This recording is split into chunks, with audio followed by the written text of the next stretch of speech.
الله الرحمن الرحيم وما بكم من نعمة فمن الله وما بكم من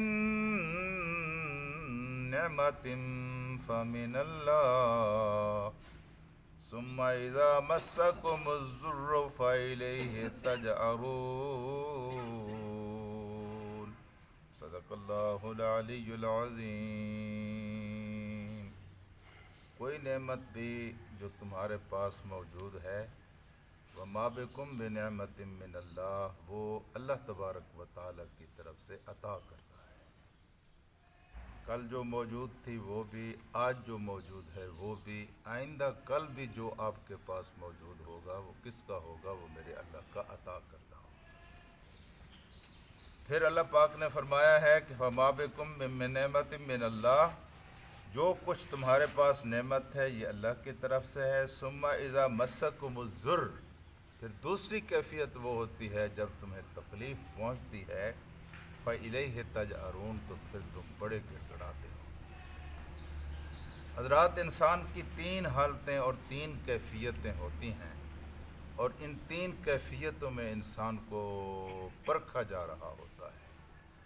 ایک کیفیت وہ ہے جب آپ کے پاس نعمت نہیں ہوتی، آپ محرومی کا شکار ہوتے ہیں، دیکھتے ہیں اس کے پاس ہے، اس کے پاس ہے، میرے پاس نہیں ہے۔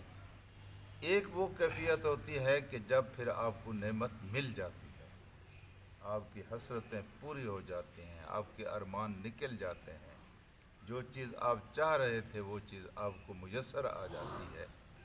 تیسری کیفیت یہ ہے کہ پھر اللہ پاک اس نعمت کو آپ سے واپس لے لیتا ہے۔ جب ان تینوں کیفیتوں میں اللہ تعالیٰ بندہ مومن کو دیکھتا ہے کہ جب آپ کے پاس نعمت نہیں ہے، دوسروں کے پاس موجود ہے، اس وقت آپ کے ایمان کی کیا کیفیت ہے؟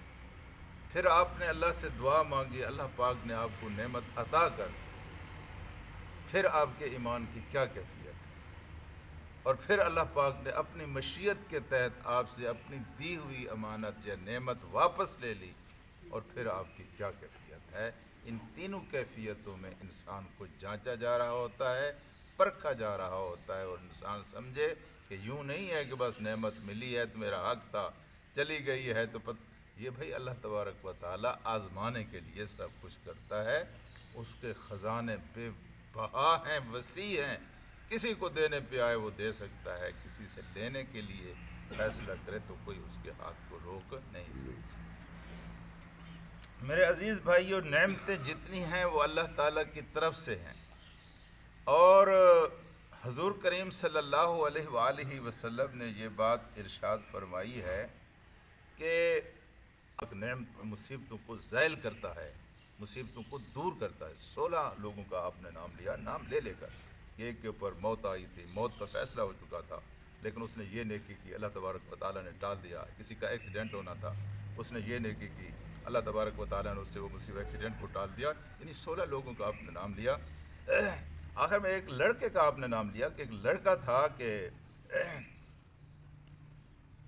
وہ کہتے ہیں کہ میں نے دیکھا کہ ایک لڑکا ہے اور نبیوں کی مجلسیں لگی ہوئی ہیں، یہاں ایک نبی بیٹھا ہوا، اس کے ارد گرد بھی لوگ بیٹھے ہوئے ہیں، یہاں ایک نبی بیٹھا ہوا، اس کے ارد گرد بھی لوگ بیٹھے ہوئے ہیں۔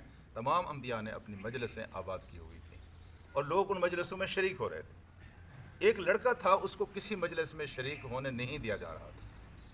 جس نبی کی محفل میں وہ جا کے بیٹھتا تو فرشتے اس کو اٹھا دیتے کہ آپ یہاں بیٹھنے کے قابل نہیں۔ پھر دوسرے نبی کے پاس بڑا پریشان تھا کہ میں کیوں اس نعمت سے محروم ہو گیا۔ پھر یکایک آپ نے فرمایا کہ یہ جنابت کا غسل جو ہوتا ہے یہ بہت بڑی نعمت ہے۔ کس لیے انسان کرتا ہے؟ اللہ کی رضا کے لیے کرتا ہے نا، کسی کو پتہ ہو کسی کو پتہ نہ ہو، لیکن ایک بندہ مومن اپنے آپ کو پاک کرتا ہے۔ تو کہتے ہیں جنابت، اللہ کے رسول نے یہ جنابت کا غسل جو تھا یہ اس کے کام آیا، اور فرشتوں نے اس کو پکڑا اور میرے سامنے آ کر بٹھا دیا۔ سبحان اللہ۔ جی، تو یہ جو نیکیاں ہیں جو اللہ پاک نے از خود آپ کو عطا کی ہیں، ہم کہتے ہیں نا جی ہمارا کون سا کمال ہے جی، ہم مسلمانوں کے گھر میں پیدا ہوئے مسلمان ہو گئے ہیں۔ بھائی کمال تو نہیں ہے، لیکن یہ آپ کی قسمت کا کمال ضرور ہے۔ اگر وہ آپ کو مسلمانوں کے گھر پیدا نہ کرتا، آخر اس نے فیصلہ کیا ہے نا، آپ کو مسلمانوں کے گھر پیدا ہونا چاہیے۔ اللہ آپ کے اوپر راضی ہوا ہے قسمت سے یہ فیصلہ ہوا ہے. آپ کی ہستی کوئی معمولی ہستی نہیں ہے. آپ کے بارے میں اللہ نے فیصلہ کیا ہے کہ اسے مسلمانوں کے گھر پیدا ہونا چاہیے، اس لیے کہ اس کو پھر جنت میں ہم نے لے کے جانا ہے. تو میرے عزیز